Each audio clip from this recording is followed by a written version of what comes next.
Transcatheter aortic valve implantation is a technique for deployment of aortic valve in a severe aortic stenosis patient.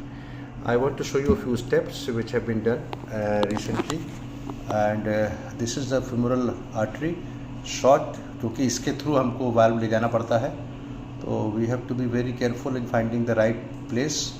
And you can see that femoral artery from the other side, we are checking that the size, and this is done as DSA. Through DSA, this is the femoral artery जहाँ से जाना है, और उसके बाद we will cross the aortic valve. Necessary thing, temporary pacemaker. This is a pigtail catheter as a prerequisite to find the valve position. Then temporary pacemaker, and then of course you have to cross the wire.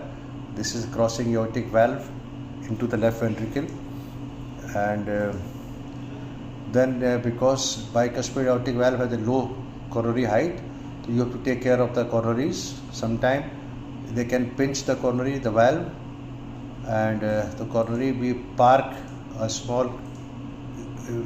stent in case it is required. Then we go ahead with the balloon implantation, balloon valvuloplasty. The balloon valvuloplasty started. Now with the balloon here, the valve is opened and made space made. जगह बना दी गई है इसमें. This is the balloon which is going up, and then we take the valve which is going up now, and the valve is here, and the valve which is now deployed.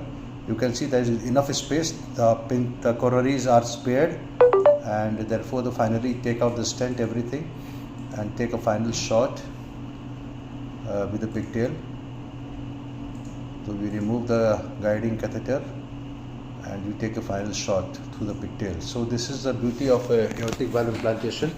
I again give credit to my mentor, my friend, my boss, Professor Alan Crivier, who did the first case in April 16, 2002.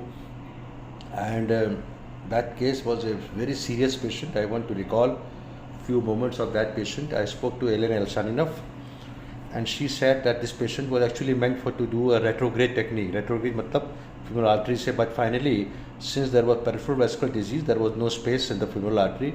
They went through femoral vein, which is very difficult task. From the crossing was done from the right atrium, femoral vein to right atrium, and then to left atrium after the septal puncture, then left ventricle, and then crossing the aortic valve from the left ventricle to the aorta, and then putting the valve.